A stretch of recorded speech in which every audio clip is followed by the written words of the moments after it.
Hello everyone, my name is Ella and I would like to thank you for joining me for episode 7 of my podcast titled The Accountability Gap in Domestic Violence Crimes. In England and Wales alone, not the whole UK, but just those two countries, during the last 5 years, these are the numbers of domestic violence incidents and crimes reported to police. I'm just not sure why they're broken into two groups, but we've got domestic violence crimes as opposed to domestic violence incidents. So immediately I thought, well, isn't a domestic violence incident a crime or is it not? I'm not sure, but I don't think it helps anyone to say that a domestic violence incident is not a crime, even if it's on the lower level of criminality. But anyway, who am I to judge? These are the numbers put out by the government, and they are still quite horrific. But 2021, this is in two countries, England and Wales, there were 1.3 million reports made. 2022, 1.4 million, and right up until 2025, there were 1.4 million as well. So 2022, 23, 24, 25, the number was 1.4 million. And so I do wish to make it clear, though, that they are broken into two groups within that 1.4 million. However, that doesn't seem to really make the numbers sound or feel any better at all. And I sort of started, I just couldn't sort of, in my little brain, I couldn't picture 1.4 million women, mostly, and children suffering with domestic violence.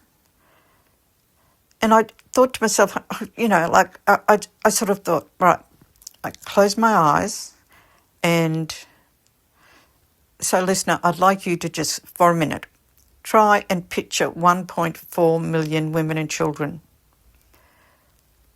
If you close your eyes, you could probably picture in front of you 20 or 40, even maybe 60 women and children standing there.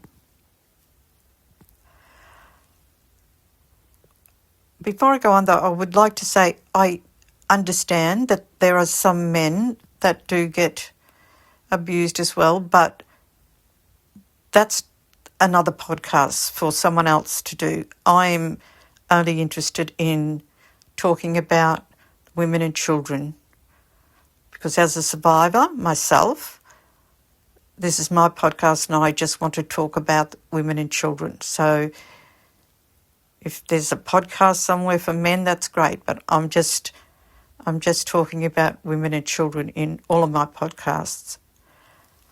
So anyway, so if you close your eyes and you could sort of picture, say, 60, let's stretch it to 100 women standing in front of you. Still quite a lot. And then as I was doing this, I kept thinking, well, that's 100, okay. Add another 100 on.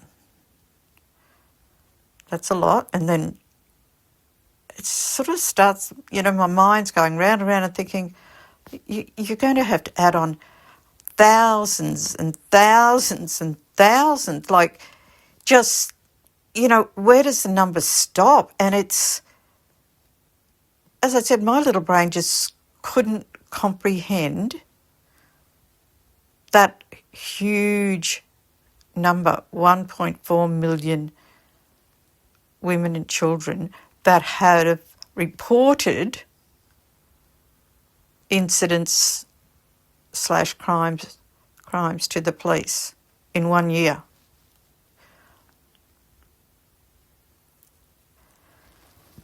Yep, it sort of takes your breath away. But if we look at 2025, okay, 1.4 million, out of that number, there were approximately 820,000 crimes, domestic violence crimes that were reported, and 100 and, I forget the other number, 100 and something thousand that were incidents, not listed as crimes. So if we even just look at 1 million, we'll round it off to 1 million. I don't know about your mind, but my mind finds that an incredibly hard number to understand. It's catastrophic, actually. The latest annual criminal justice overview showed that while police recorded 816,000 domestic violence-related crimes, only a fraction resulted in convictions, mainly due to the lack of evidence and reporting challenges. Now, out of this number, only 41,070 people were convicted, which is very, very low. And the numbers are escalating at such a rapid rate. And it's to the point of an explosion. It's a national and international crisis, and we all know it's completely out of control.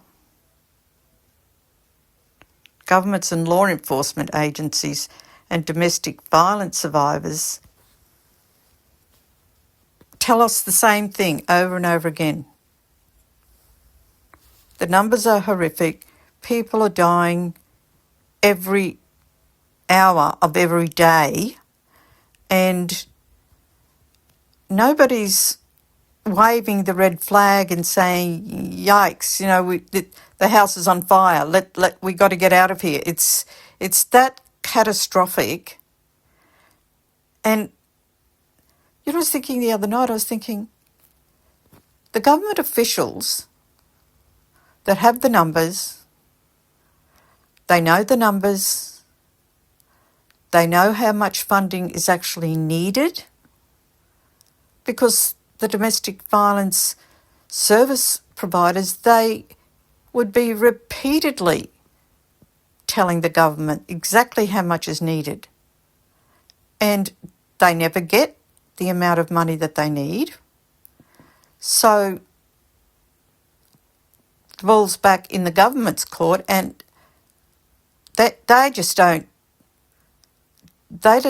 see it as this catastrophic explosion of violence. But that's what it is. That's exactly what it is. To be honest, I don't know of any programs that are preventative programs for domestic violence crimes.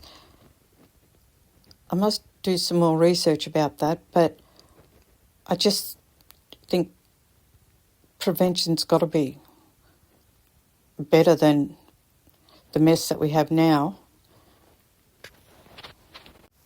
And these numbers are not just numbers.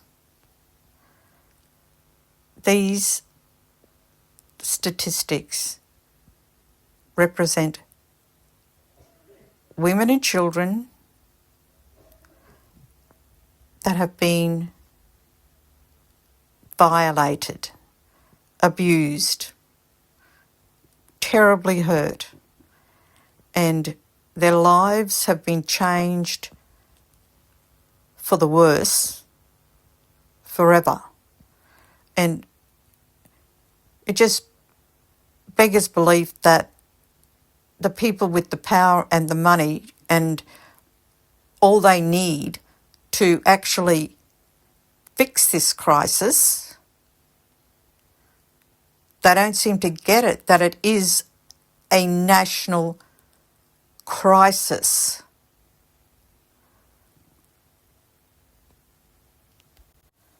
Money alone is not going to fix the crisis, but without it, it's going to get worse.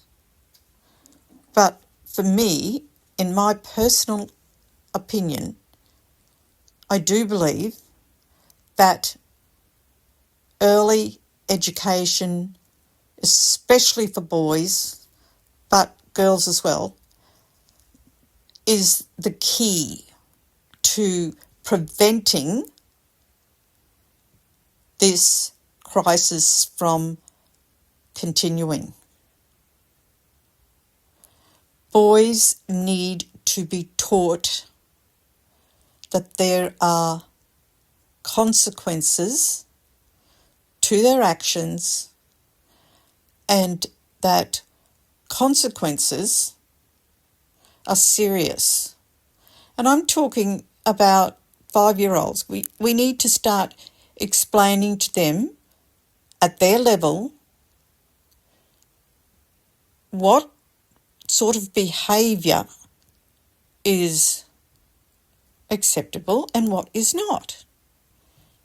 And I mean, even with something very simple like if they were playing with a friend with their toys and there was an argument over their toys, a perfect situation where it's a teaching moment.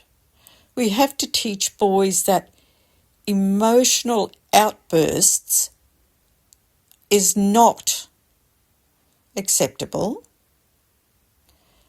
There are other ways to deal with anger, frustration, and just the facts of life are you're never going to be completely getting everything you want. And I think that children, they feel that they're entitled to get everything they want when they want. So, I know it's up to parents first and foremost to instill in their children, especially boys, this gentle side, this compassionate side, this caring side for each other.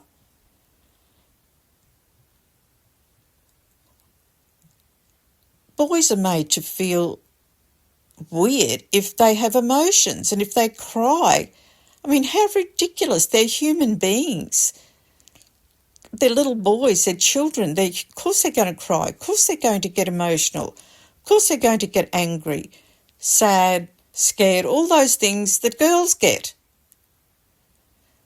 That's why, parents raising boys need to stop this ridiculous hyper masculinity that they want their boys to be. I'm not saying all boys are raised like this, but